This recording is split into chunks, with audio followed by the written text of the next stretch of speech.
and good day mga kabeshis! So yan, medyo kita nyo ngayon wala ata akong kabeshis na kasama on frame, pero hindi yan mapipigilan ang kagalingan at talento ng mga kabataang bigyan nyo, kaya G na G pa rin tayo. At meron akong dala mga kabeshis ngayon, kaya medyo yung kamay natin nasa likod, pero as you can see, alam niyo ba kung anong tawag dito? Since nakita naman natin na made of strings, parang medyo may clue na ata tayo kung saang field tayo nakafocus at kung ano yung magiging talent ng ating special guest. So mga kabeshis, konting trivia lang, this is called string art. At hindi lang yan yung magiging focus natin sa episode na ito, sapagkat balita ko, napakarami raw talent at skills ng ating special guest. Para ngayon, narinig ko, nag-a-act din daw siya. Mahilig din siya sa other types of art. At isa pa, nakanta raw. Ano pa nga ba? Well, hindi ko na muna kayo spoil sapagkat marami pa tayong malalaman at matututunan mamaya. Yan ay sa pagbabalik ng Rise Up Bigenyo! And welcome back mga kabeshi! So yan, kita nyo ngayon talaga namang one-on-one bakbakan tayo. Pero hindi tayo papatalo, hindi tayo papakabog dahil kita nyo naman ngayon sa setup natin talagang ready na, nag-ready yung ating special guest. So medyo familiar na ata siya sa mga kabeshis natin dyan na dating ka-juniors natin. Pero of course, magpapakilala muna siya. So kabeshi, please introduce yourself. Doon tayo sa camera mo. Hello mga kabeshi, ako po si Aaron Jerry Apalis, but you can call me Kuya AA. So 21 years old po from the University of Northern Philippines, currently studying doon po and taking up a Bachelor of Arts in Communication, 4th year. Yun, graduating student na si Kuya Aaron. So, kita ko naman na napakarami mong atang skills at mamaya baka may tinatago ka pa dyan, pero gusto kong malaman, who are your proud parents? Ayan. So, ang aking mga proud parents ay si Mami Lizelle Apalis at si Daddy Jerry Apalis. Yun, si Mami at saka si Daddy mo. Mag-hi ka naman dun sa kanila. Hi Mami, Daddy! Yeah. Artista na naman ako!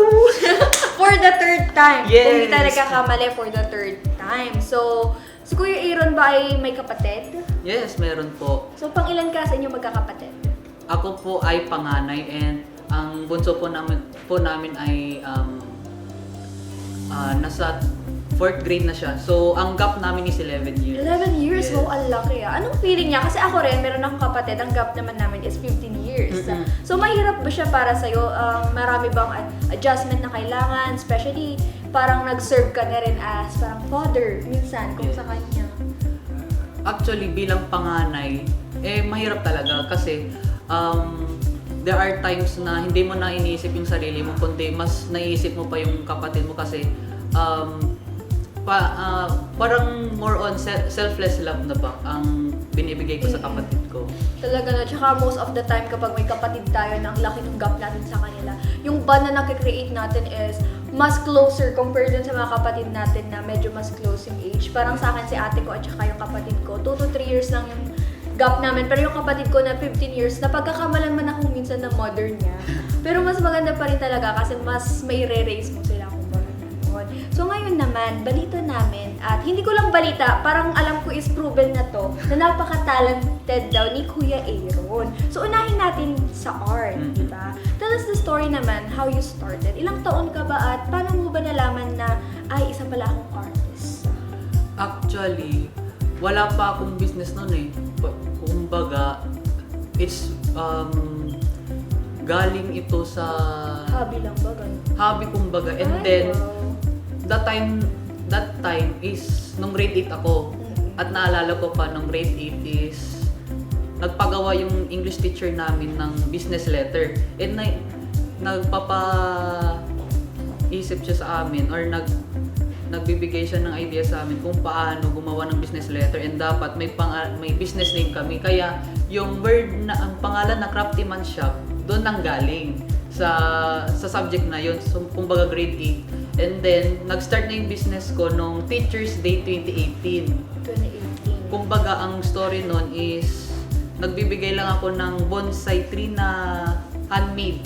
And then, Gawa saan yung bonsai tree? bonsai tree is galing sa clay, tapos may Clay. halong rocks. Ay, Oo. wow. And then, yung bonsai tree na yun, may isang teacher galing sa ESP department na nagsabi, gusto niya daw bumili. Kasi nagagandahan daw siya dun sa binigay ko sa mga teachers ko that time. And then, doon na nag-start ng history ng craftymanship or yung business ko. So, nagsimula lang siya parang kumbaga, let's say, yung pangalan niya is dahil lang sa isang school assignment or school project. Yes. And then, yung business mo naman na talaga is from gifts. Mm-mm. Meron ka pa bang let's say, na-picturean mo ba way back then yung bonsai tree?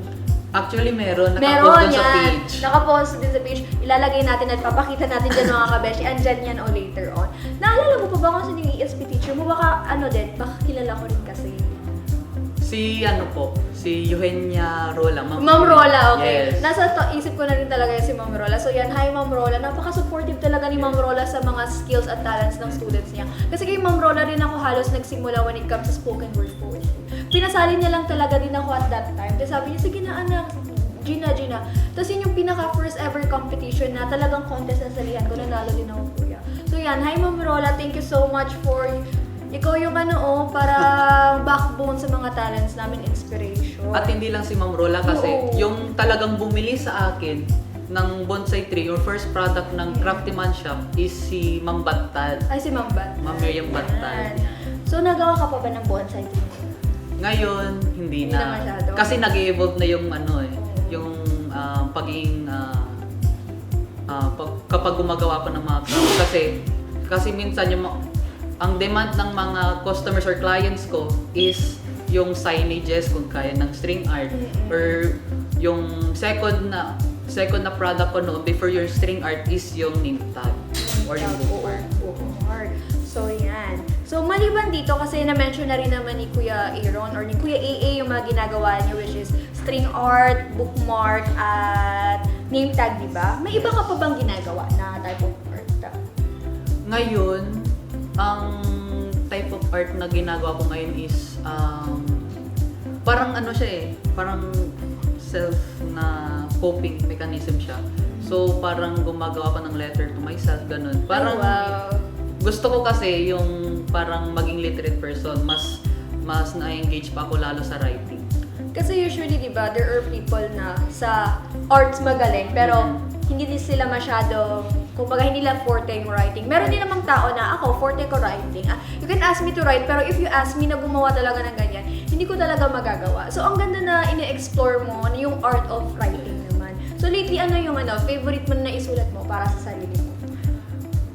That time na kumbaga meron akong struggle noong 2020 and then nagsulat ako ng letter pa. Actually, hanggang ngayon nasa bahay pa. Yung letter. Hindi ko pa binubuksan since nung natapos ko na yung letter. Siguro bubuksan ko na lang yun kapag may family na ako. Ay, wow. Tapos ano mo sa mga kids mo, like, yung mga letters ni father, ganun. What if i-fold mo sila, ilagay mo sila sa jar? Parang alam mo yung mga messages mo na yung Actually, nakabox siya. Ay, nakabox. Wow. Parang treasure chest. Yes. Ang datingan. Hindi nyo kaya yung mga kabeshi. Try nyo rin yun. So, ngayon, ito na ang tanong. Do you still sell ba or do commissions? Both. Oo, yun. So, ano yung, if pwedeng tanongin ano ba yung price range mo? Para maalam nyo ng mga kabeshi natin. Sa name tag naman, nagre-range siya from 50 pesos to 70. Depende kasi kung anong gusto nilang design. Kasi yung mga iba, kahit meron akong binibigay sa kanilang sample, mas gusto nilang kumuha sa internet ng sample at yun yung gagayahin ko. Kasi, kumbaga, ako ay isang visual learner. Kasi, kumbaga yung mga ibang estudyante, kasi meron mga types of learners, di ba? May auditory, may visual learner, and then may marami pang iba. Kasi ako, natututo lang ako sa picture. Picture talaga. Walang tutorial as in, walang Oo. video, ganun. So, Kagaya nitong kumbaga, stream art. example, titignan mo lang ito and then may ilalapat mo na doon sa other Yes. art. Ganun. Yun, ito lahat yun. And then yung price range naman ng string art is about 350. Depende din sa design and sa size. Sa size. Yes. Ano yung pinakamalaking size na nagawa ko? Pinakamalaki na size, if I'm not mistaken, 1 feet by 1 feet. Ilang days or weeks mo ginawa?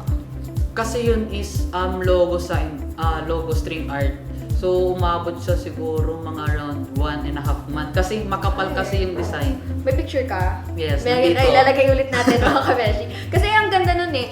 Tsaka sabi mo nga di ba auditory learner, naranasan mo na bang gumawa ng art na kung saan is sinasabi lang nila sa'yo kung ano yung gagawin mo. Like, ito dapat pink yung ganito, ganyan. Nasubukan mo na ba? Actually, oo. Kasi aside from this one, may hobby din ako na pag-layout or sa pag-editing. Kasi part ako ng publication sa school namin. So, nagawa ka rin ng multimedia art. Yes.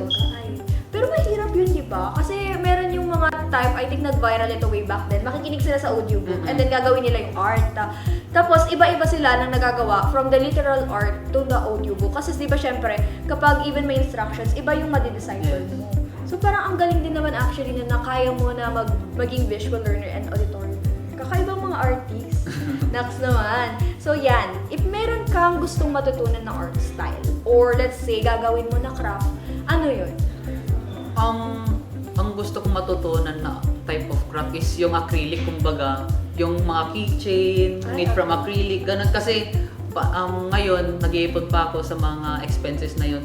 Pero siguro sa lalong madaling panahon, matutunan ko din yun. Kasi talagang naghahanap yung mga classmates ko, mga barkada ko na keychain. Keychain. Yung product, bagong product ko kumbaga. Yun yung gusto kong maging new type of art, yung acrylic. Para makagawa ka rin ng mga keychain na bilang. Acrylic, so, explain mo naman sa acrylic. Is it yung painting ba? Or yung literal na material na gagamitin? Kasi merong mga types of acrylic. Yung sa akin kasi epoxy acrylic. Kumbaga, yung transparent yun. Kapag letter A, tapos may acrylic, tapos may Ayun! Ganon, okay. I think nakakita na rin ako nung ganon. Medyo mahirap din gawin yun, di ba? Kasi imo-mold mo pa siya and then after that, tsaka mo de-design na. Yes. Ayun, so yun yung gusto mong matutunan. Do you join competitions na ba? Sa paggagawa mo ng art? Sa arts, yes.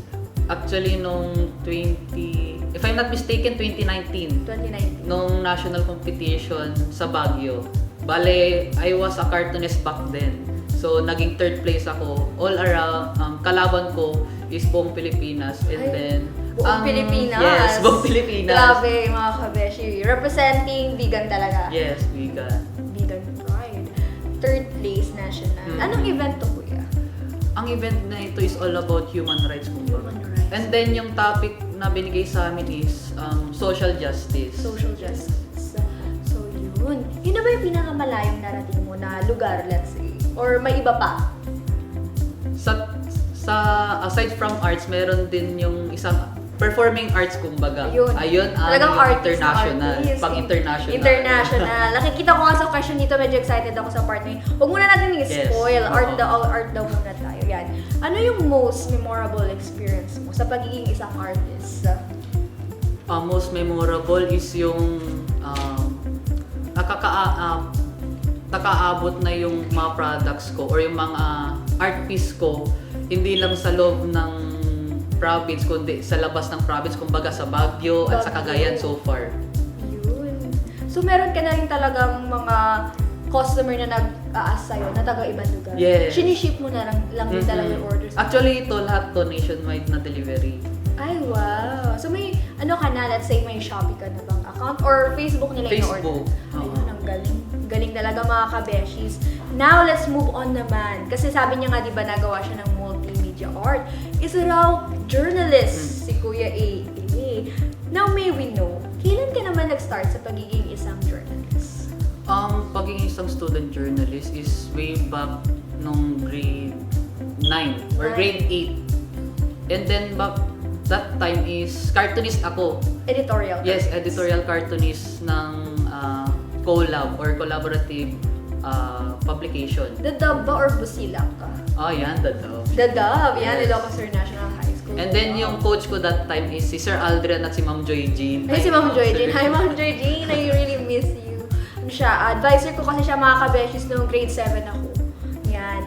So, ngayon naman, how are you naman as a journalist? From editorial cartooning sa isang collab na team, ano naman ngayon si Kuya Aaron? Ngayon, student journalist pa rin.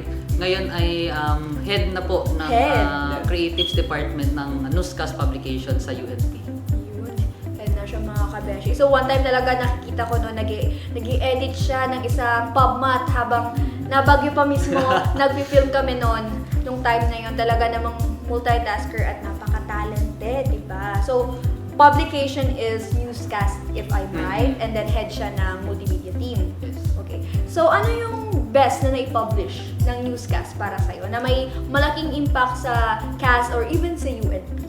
Ang pinaka-proudest na output namin sa Newscast is yung magazine namin kasi kumbaga every year nagpo-produce kami ng 2 magazine.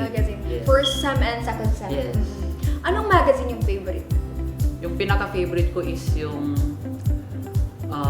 Hashed. Kasi yun yung first time na nakapag-publish kami ever since na nag-stop yung publication ng pandemic.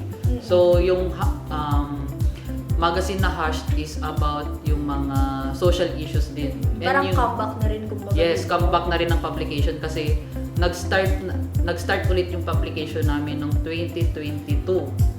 Kasi nag-stop na nung nag-start yung pandemic. Bumalik na after ng pandemic. Yun. So, kumbaga maganda kasi nakapagsulat kayo ulit, nakapag-layout ka, nailabas nyo yung creativity nyo sa writing. May I know din ba? Do you do literary folios din ba sa newscast? Actually, meron kaming ongoing na ini-edit ngayon na Ini-edit. folio ng publication namin. Magbigay ka naman ng konting pa-spoiler. May ine-edit ka ba dito? Anong favorite mo gano'n? Or drawing, let's say? Actually, lahat. Lahat. Actually, yung pinaka-favorite part ko doon is yung front page namin kasi ako mismo yung nagsabi sa kanila na ako muna yung mag-edit ng design sa front page kasi pero ngayon na habang nakikita ko yung mga members ko sa creatives na nag-evolve na sila, kumbaga nag-expand yung ideas nila, binibigay ko na sa kanila yung opportunity na sila naman ang mag-edit ng front cover page kasi parang gusto kong ipakita sa kanila na hindi lang dapat ako ang nag-edit doon kasi dapat gusto kong nila ma-explore yung mga creativity pa nila. So, mag-ano ka, shoutout ka naman kahit konti dun sa team mo ba? Yan, kahit isa-isahin natin sila. Ayan, shoutout po sa ating newscast publication sa UNT, so headed by our current EIC, si Ate Jaira, and ating asok si Alke, and then ang aking creatives team, sila Ed, si Ella, si Stefano, sila Ate Shaira at si Ate from psychology. So, nalimutan ko na. Pero lahat, Yeah. we are composed of 7 members. Ang Yeah. dami niyo rin. Actually, mahirap na 7 members na yung hawak ko kasi noon, dadalawa lang kami or 3. Pero mahirap din yung konti. Kasi dun sa dating publication ko, dati kasi akong from the Rabbi publication, meron kaming, I think there were only 3. Tapos graduating na rin. And then ngayon, naiwan na lang. I think, iisa na lang. And syempre, mahirap yun yung kuya kasi halos buong magazine, toka nyo talaga. I-edit at nyo. Kaya nakaka-proud din naman. Tapos ikaw pa yung head, nakahandle mo lahat. So yan. Ito pa. Do you also do photography? Kasi meron kaming narinig na balita. Nagpo-photography ka daw. Minsan lang nagpo-photography para sa church namin. Pero mostly, videographer ako. Kasi nag-start yung pagiging doon sa field na yun is doon sa church. Kumbaga nag-start doon sa church yung pagiging videographer ko. Hindi lang kasi pinaka-main ko is videographer. And then ako yung nag-edit ng mga videos namin and yung mga outputs namin doon. Ayun. So, naging editor na rin siya mga kabeshi, di ba? Bilangin na natin, artist na kung saan is performing at saka visual arts. Then, isa rin siyang journalist na una siya is editorial cartooning. Tapos, lumipat siya as head ng multimedia arts. Tapos ngayon, nagpo-photography din daw siya paminsan-minsan, videographer, and then editor or saan pa kayo dyan mga kabeshi. Ngayon, ito na, yung medyo excited ata siya sa part na to kasi na-mention niya kanina. Balita daw namin si Kuya AA ay sumali sa isang international competition. At isa rin daw siyang, dagdag na natin, actor. Ayan, actor. Kwentuhan mo naman kami about it. About saan ba yung contest na yun? Kunyari, hindi ko pa alam, di ba? O, kunyari, hindi ko alam para parehas kami ng mga kabeshi na ilalagay yung info. Sige na. Actually, ang competition na yun is international collaborative competition. So, mga kalaban namin is taga Jakarta, taga Singapore. Thailand, Singapore, tapos meron pa Indonesia, mga ASEAN na countries. So, ang topic naman ng contest piece namin is yung exchange student. So, there are 3 exchange students. Culture. Yes, about pag-share nila ng culture. And then yung resolution ng story na yun is kahit nandun ka sa isang lugar, you continue to share your culture kasi there is a term for diversity. So dapat maging diverse ang mga cultures natin kahit nasa ibang lugar ka, you need to share din para matutunan din yung mga tao na napupuntahan mo. So, may we know ano yung role mo doon? Balita ko kasi ikaw daw yung main actor. O, di ba? Hindi lang actor, main pa, mga kabeshi. So, ano yung role mo doon? Ang role ko dun is si Liwei, kumbaga ako yung main actor. Actually, hindi ko in-expect na ako yung magiging main actor kasi sinabi ko lang sa sarili ko kahit supporting actor lang. Oo. Meron akong story about yun. Kasi nag-post yung SC about sa audition ng pag-acting tapos sinabi nila na magre-represent ang UNP sa international competition. And then sinabi ni Ate Jenny at ni Ma'am Abby, program head namin, is sasali daw ako. And tinanong ko sa sarili ko, bakit ako yung tinawag nila? Meron pang mga potential ng mga iba, mga Kasi whole kabarkada ko UNP din, di ba? Kung totoo. And then, nung nasa audition na, kinabahan ako kasi ang pinagawa nila sa amin na kumuha kami sa fishbowl. And then, pumili kami ng lines, tapos i-act namin, and then magsabi sila kung anong feeling. Dalawa pa yung mga kabeshi. Tapos yung isa, I think, banga or pot ata. Yes. Doon is emotions Yes. naman, di ba? So, hindi siya madali, kung totoo. Imagine yung line mo, iiwan mo na ako. Tapos yung emotion is happy, di ba? Ganon yung naging vibe Actually, niya. napakahirap yung audition that time, Naalala pero mo na-enjoy. pa ba yung mo, kuya? Yung binigay sa'yo na emotion? Ang nabigay sa akin na emotion is envy. Tapos Selos, ganon. ang line niya is, how could you? Hindi ko nalimutan ko na yung... Ang haba kasi nung line. Yes, actually. Kaya yung naalala ko lang, how could you? Yan, so mga kabeshi, kasama ko ngayon is dati ko lang ini-interview sa Kaibigan Junior and then Kaibigan Teens, lumipat na tayo. Ngayon, Rise Up, nandito na naman. And kasama ko rin po siya doon sa International Collaborative Competition. Take na namin yung opportunity na i-greet yung mga kasama din namin. So unahin na natin, kasama rin namin na main actress naman, Ate Kyle. Hi! Yan. Sa ating director, si Ate Janine. Yes, diba? si Ate Janine. Tapos dun sa prod team namin, sa ACE, and at the same time, yung mga CCIT, at saka kay Kuya RC lalo at kay Choco. Yan. Choco. Hi, Choco. Sino pa rin ba yung huwag natin kalimutan? Yun, si Sir Adair at saka si Ma'am Abby. Nakakamiss yung pati at saka tart ni Ma'am Abby, di ba? Di ba?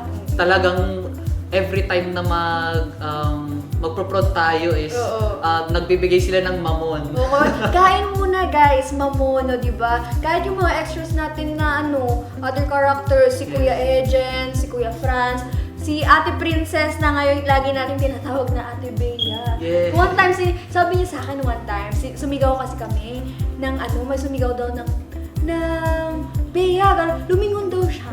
Kahit na Princess yung pangalan niya, sa sobrang sanay niya na Bea yung tawag natin sa kanya. So yan, Ate Tumatak Princess. talaga sa akin yung pangalan na hindi na Princess Joy. Oo, kapag kausap ko rin talaga, Ate Bea, ganun din yung tawag ko kuya hanggang ngayon. And yan, we love you so much kahit na iniba namin yung pangalan mo. Yan, so, tanong ko lang, what did your role impact sa'yo? Kung baka anong ginawa ni Liwei kay Kuya Aaron?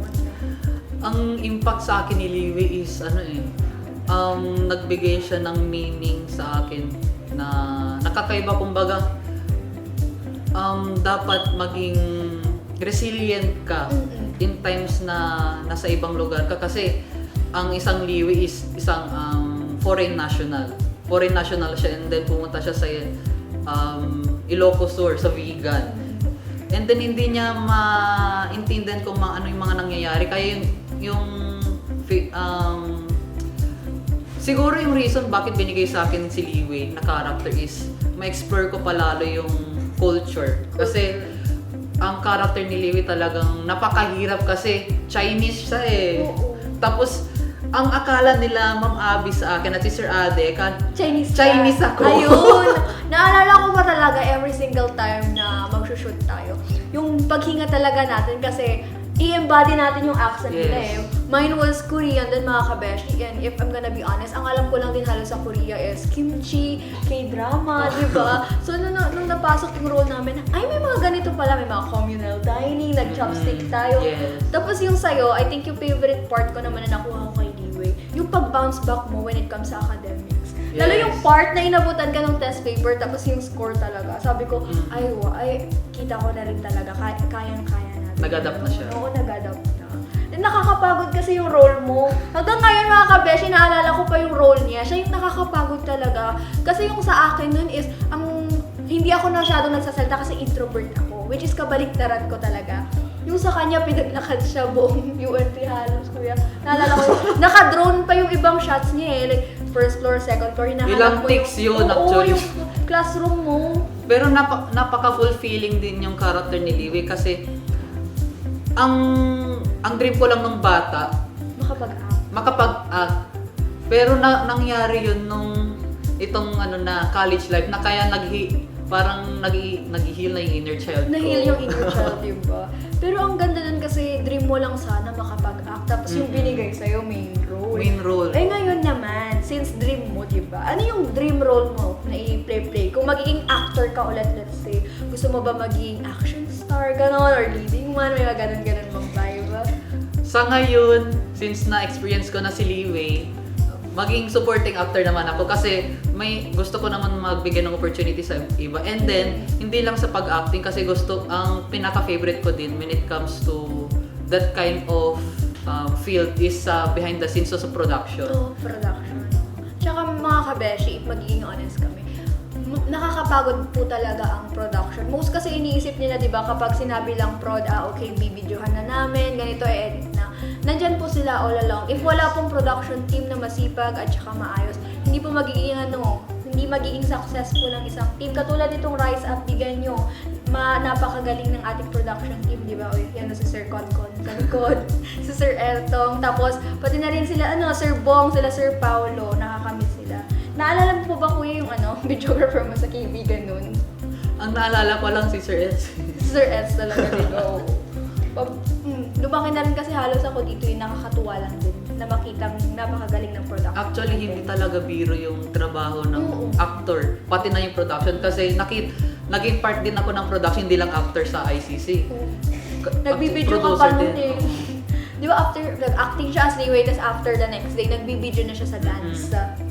Napaka-fulfilling din na maging part ng production kasi makikita mo talaga yung mga technicalities kasi yung kamay ko talaga malikot, mahilig magpindot-pindot, gano'n. Kaya doon yung reason bakit gusto kong maging part ng production din. Uy, lang talaga, mahirap yung mga kabeshi. Naalala ko nung editing one time, si Press Noriel, hi Press! Dumaan siya dun sa isang editor namin. Tapos yung pala, may problema dun sa laptop. Yes. Namatay. Nag-crash siya kumbaga. Oo, nag-crash. And then yung editor namin that time, nag-crash na siyang Nag-crash din siya. Nakita ko talaga yung struggle ng pagiging part ng production. That time, napaka-intense. Especially if you're rushing for a deadline. So, Deadline na sa atin eh.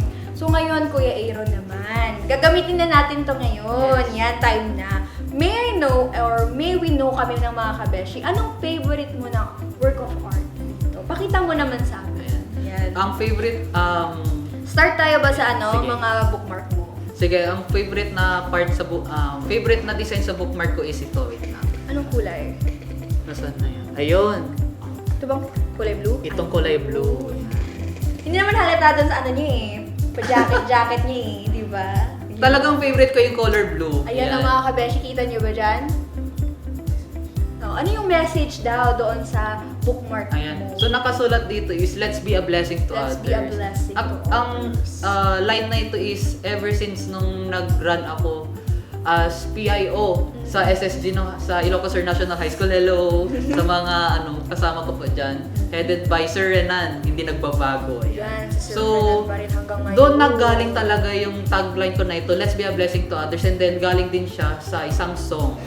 So, this is the reason bakit hanggang ngayon still standing ako. Kumbaga, there is still hope.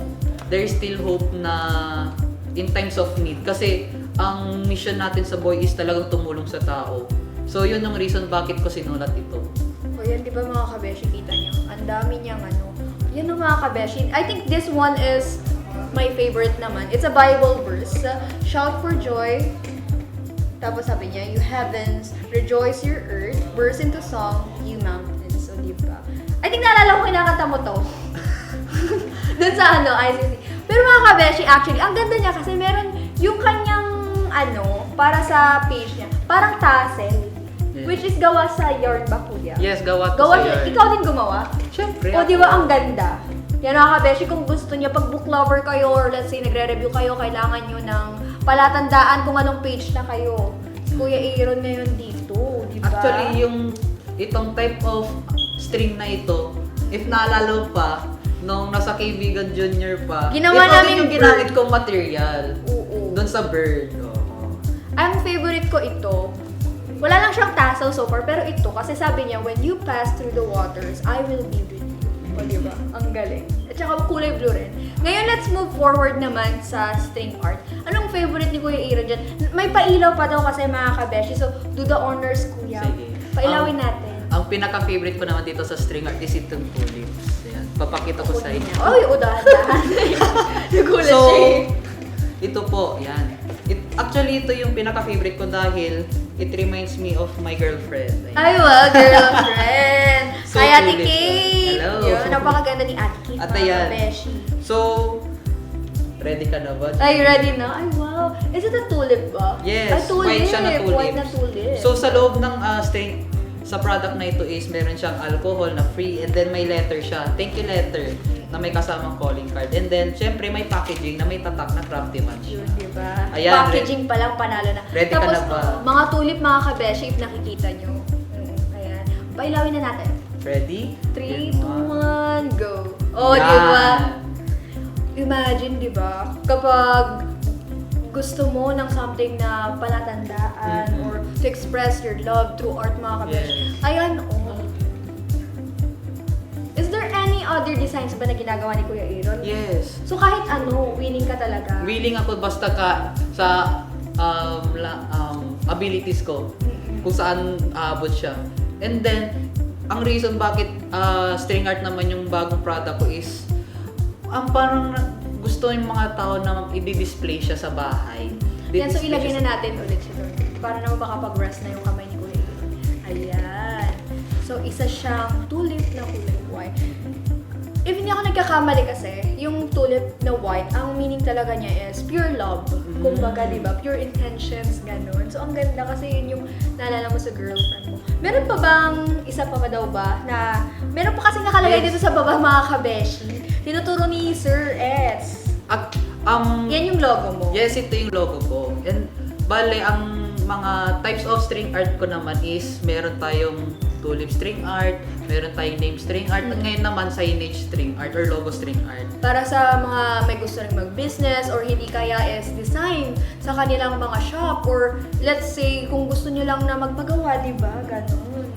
Yung first na product ko ng signage string art is pumunta sa Cagayan. Ay, wow, Ayan. Cagayan. Actually, malaki siya. Umabot siya, if I'm not mistaken, 1.5 months na gawin. Kasi yung logo nila is makapal. Mas makapal pa kesa nito. Ano kuya, if it's okay sa'yo, Mm-mm. how much do you, how much did you charge ba para sa ganon? Nag-charge ka rin ba if let's say, pinaparush nila or pinapadagdagan nila ng details? May additional siya. May additional fee siya. And then, kapag sa rush naman, hindi siya kaya kasi matagal talaga ito. Mm. Talagang Kasi ikaw din ang nag-nail Yes. ng mga yan. Hindi naman siya labor intensive kasi hindi siya masyadong labor intensive kumbaga. Pero yung time kasi na paglalagay ng string. Ayun. So yung string, anong type of string ba yan? If I'm just gonna ask. Ang type of string naman nito is crochet yarn. Bale, itong string na ito kagaya din dun sa ating bookmark. Okay. So yan.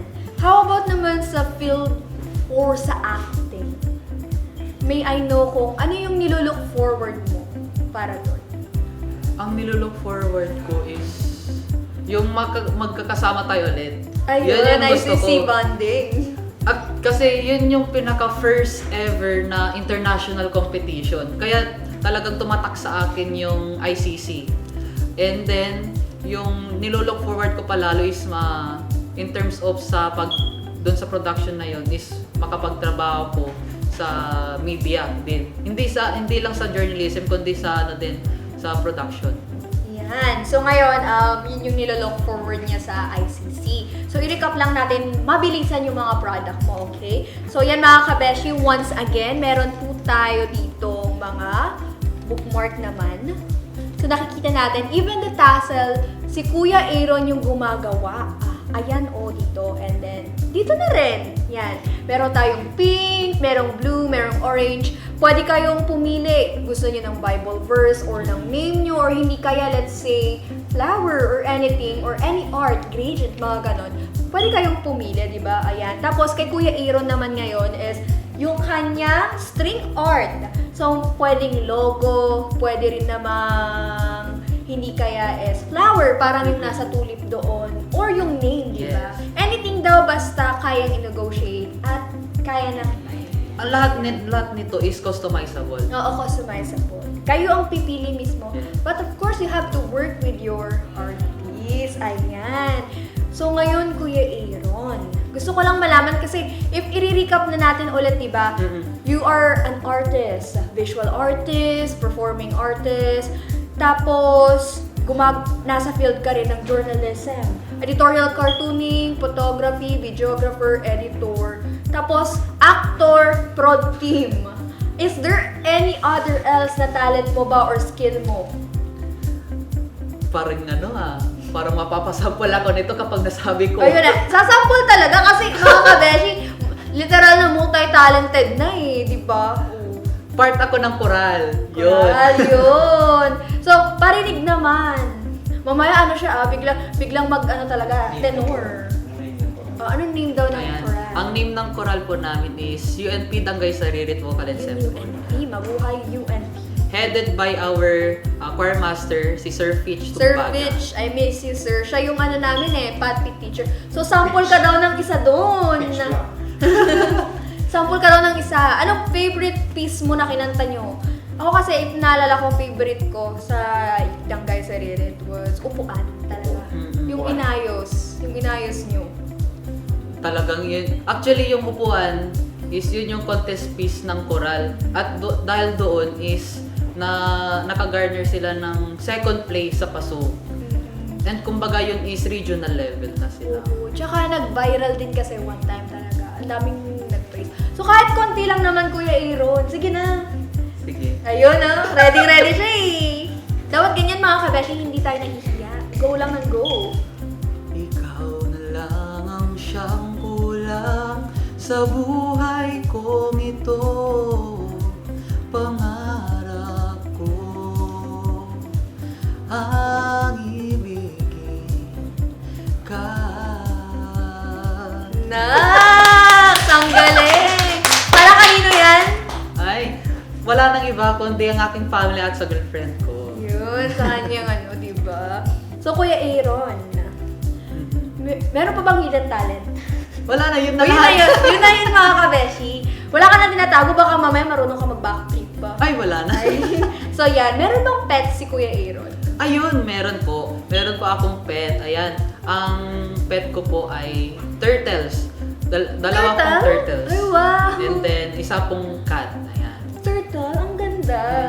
Anong name ng turtles mo? Ang pangalan ng turtles ko is si Michelle at si Michelangelo. Ay, wow. So mag-asawa ba yung turtles mo?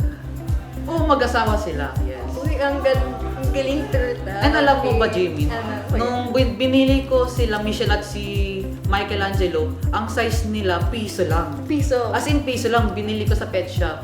And yung breed nila pala is si red ear green turtle.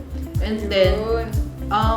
actually mag-cage na sila ng kapatid ko eh. Oo. Bale, magte 10 years old na sila this year. Magte 10 years old na sila this year. And then, alam mo ba kung anong gano'n na sila kalaki, Jimin? Lagpas na sa isang kamay. Ay, wow. Ang laki na rin. So, ano kuya? Let me ask lang din about sa turtle. So, hindi ba mahirap yung lifestyle nila? Like, saan ba sila dapat nakatira? Or yung pinapakain sa kanila? Ang habitat kasi ng red ear green turtle is nasa ano lang sila eh. Nasa cage lang sila. Hindi lang din sila sa cage, kumbaga sa aquarium na yung half nun is water and half nun is land. Lando. Kasi Amphibian kasi sila. yes, amphibian sila. And then in terms of maintenance, lilinisin mo lang yung tubig nila 1 to 2 weeks. Kasi kapag hinayaan mo lang yun, mag-green yung tubig nila and then hindi sila magkakasakit sila kung baka pag naamoy nila yung tubig. So, kailangan talaga maalaga mga kabeshi kapag gusto nyo ng ganun. And then meron din akong pusa, Jimmy. Ay, Ayan, wow! si Brownie. So, turtle dalawa and then... Isang cat. Isang cat, si Brownie. Brown ba si Brownie? Si Brownie ay isang black and white na pusa. Ayun, black and white na pusa. Ngayon, Kuya Aaron, are you into sports? Ay, nung grade 7 lang ako. Ayun, grade 7. Yes. Anong sports mo nun? Kahit pa paano, ano ba rin? Nung sports ko nung grade 7 at hindi pala grade 7 is actually nung elementary pa. Nung elementary, high jump yung sports ko, and then ang sports ko naman nung grade 7 is badminton. Badminton. So, yan. Ngayon, nandito tayo sa tanong na, sino ang inspiration ni Kuya Aaron sa Ay. mga ginagawa niya? Ang unang inspiration ko syempre, si Lord.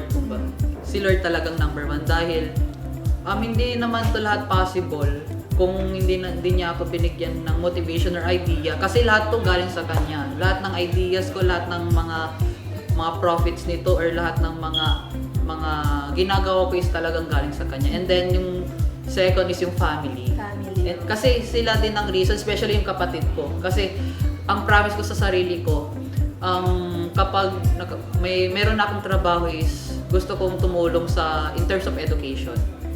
And then lastly, ang last na person I would want to mention is yung girlfriend ko, kasi habang bata pa kami, habang nasa college pa kami is dapat magbe-build na ng future individually, and then habang tumatagal is we can work on something para makapag-sustain.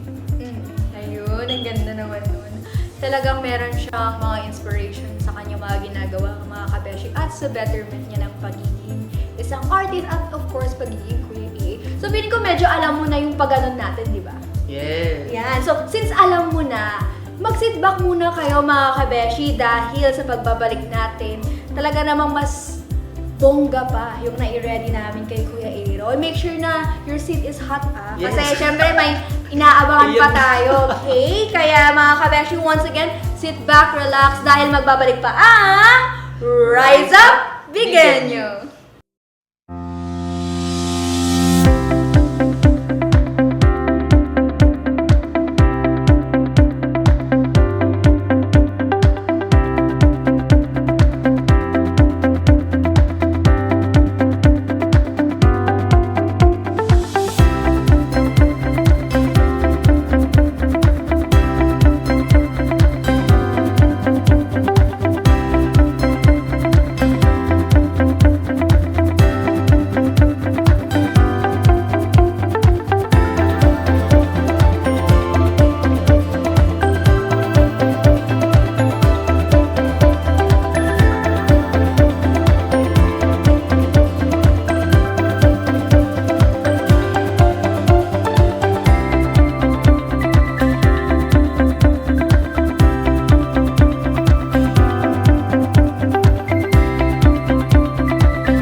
And welcome back mga kabeshi! So yan, kita nyo na naka-ready na yung printed paper sheets ni Sir Etong para sa ating segment na Rise Up, Rise Hot.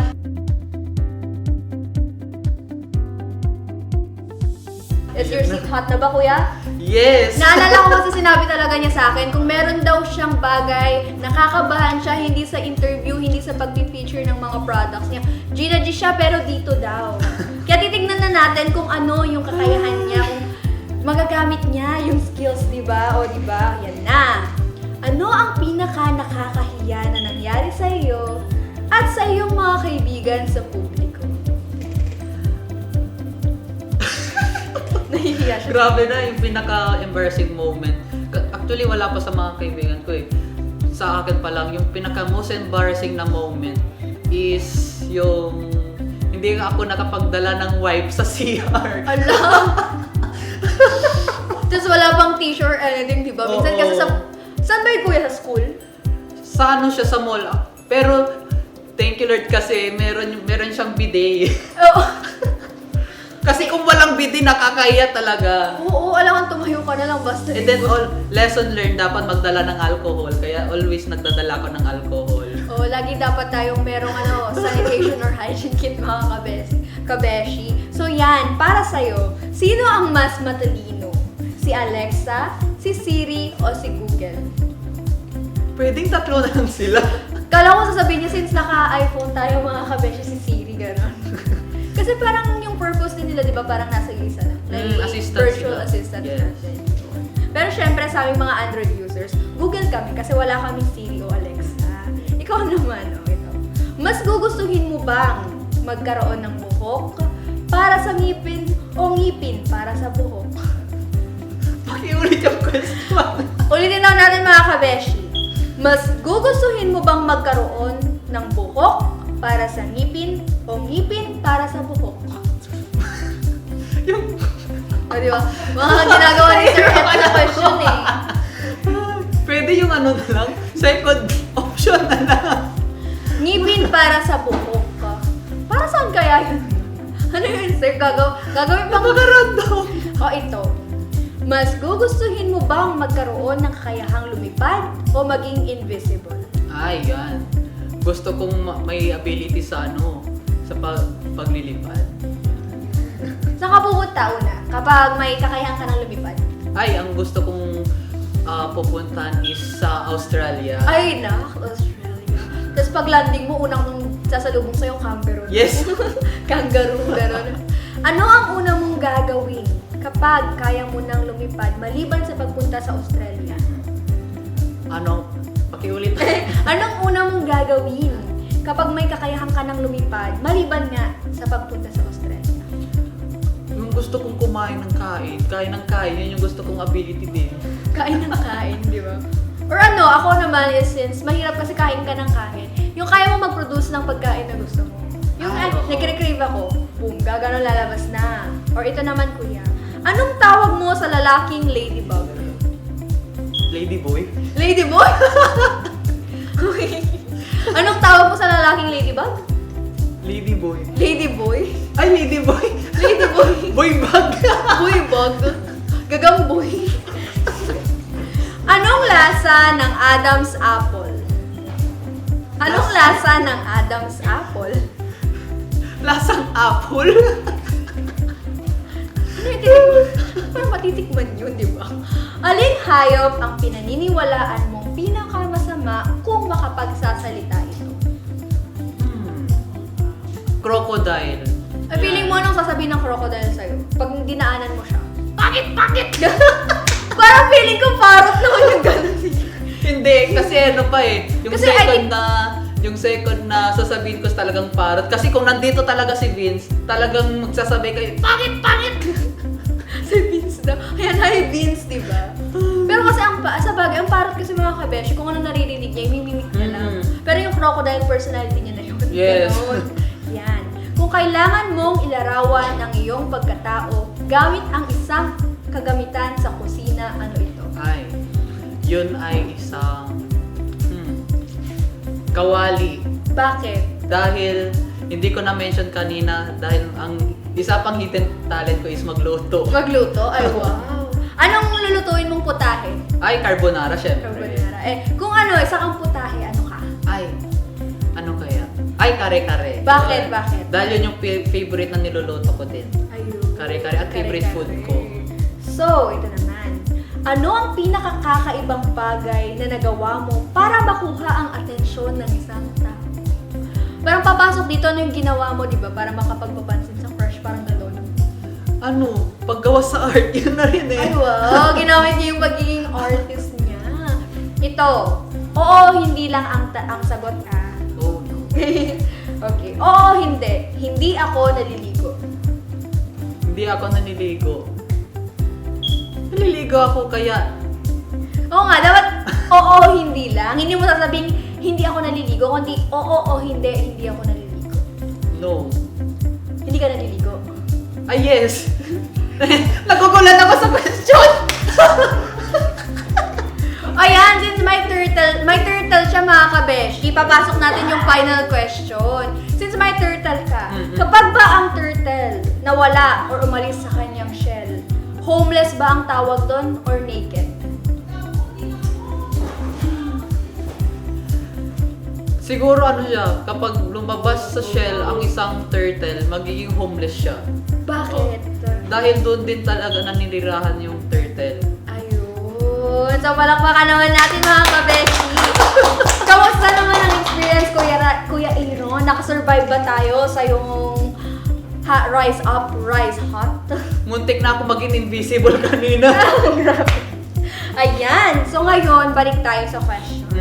Advice naman na tayo. Anong advice mo sa mga kabeshi natin na gustong gawin yung art or pumasok sa anumang larangang gusto mo? Ayun. O, tingin ka daw sa camera na yun, sabi ni sir. So, yun mga kabeshis. Ang advice ko sa inyo is do it hard. Yan. Gawin nyo galing sa puso kasi kapag hindi nyo talaga ginagawa sa puso, anong purpose ng mga outputs nyo, mga products nyo? Kasi ang talagang itong mga products ko is out of sa talagang passion ko. Before siya naging business, talagang passion project siya. So, ang second advice ko naman is follow what the Lord is telling you to do. So, yun. Talagang kung ano ang sasabihin sa'yo ni Lord, you must also follow. Kasi His plans are better than ours. Ayun. Meron ding nakalagay dito mga kabeshi sa bookmark ni Kuya Aaron, di ba? His plans, di ba? Kasi malay nyo, sasabihin muna niya ngayon is hindi, pero may mas maganda siyang plans.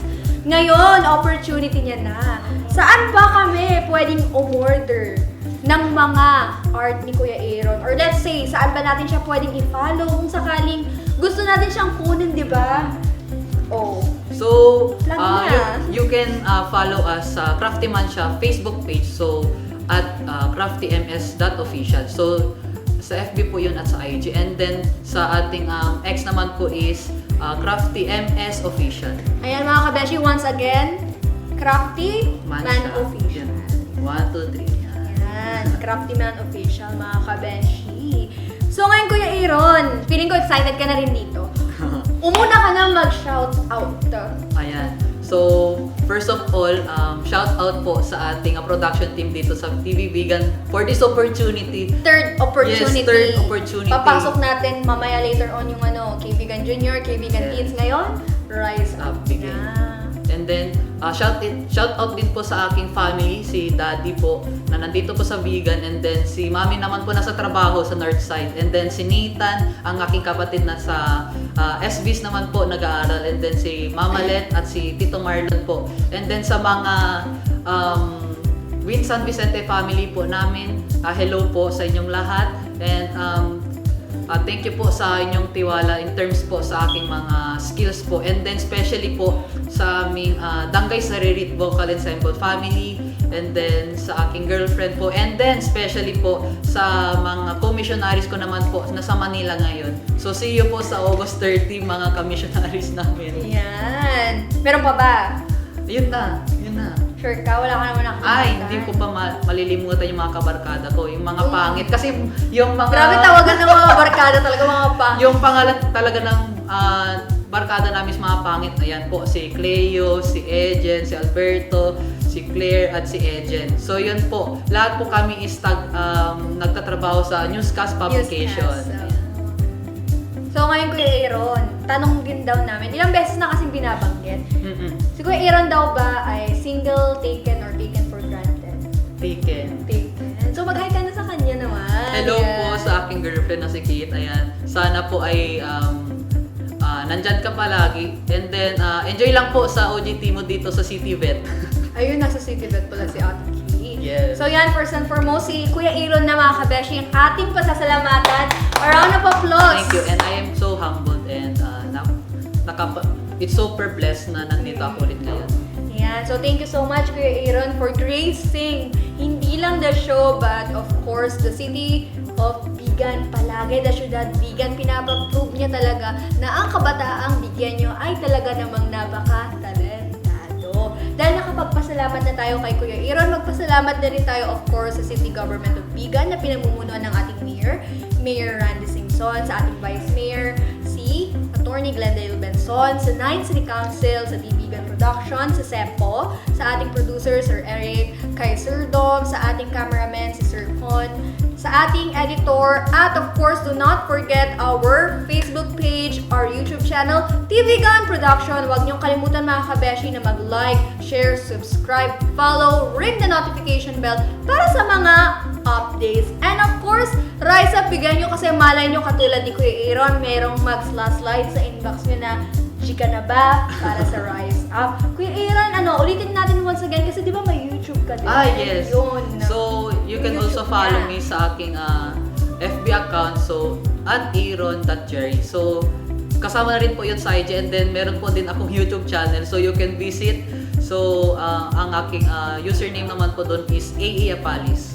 Yan, tas babatiin namin once again our ICC team. Hi guys! Kakamiss na kayo. And then, meron pa bang pahabol kay Aaron? Baka kasi, syempre kasi hindi natin gustong may magtatampo Ay, pag nakalimutang i-shout out. Ayan. So, additional po na shoutout po sa ating Newscast family. So, see you po sa pagko-cover po natin this enrollment, and then ito pong sa ating ICC family. So, ang aming producer naman po ay sila Ma'am Abby at si Sir Ade. At ang aming director naman po si Ate Janine. Ate So, Janine. ay, sana Mga siglat makapag-reunite Eskwela tayo ulit. Awards na tayo, di ba? Is incoming. Oo. Yan. So, yan mga kabeshi. Once again, si Kuya AA. At ako naman, mabilis ang shoutout lang. Hi Mama, Dada, to my siblings, Ate Georgina, Kiel, and of course, my baby Glideen. Sa lahat ng nanonood ngayon mga kabeshi, thank you so much for always supporting us. Mula K-Vegan Junior to K-Vegan Teens and Rise Up Bigenyo.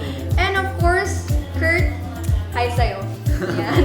At wag na rin natin kalimutan ng mga kabeshis natin na palaging susuporta. At kung gusto nyo makapabilang dito mga kabeshis, huwag niyong itatago ang inyong talento dahil anumang larangan yan at anumang talento yan, pasok na pasok ka basta kabataang bigyan nyo, nananalo. Sino ka ulit, Kuya? And I am Kuya Aaron Jerapalis, but you can call me Kuya AA. At ako si Jimmy Aldevera Teaño, but you can call me either G, Gia, or Min. At ito ang Rise Up Bigenyo! Bye!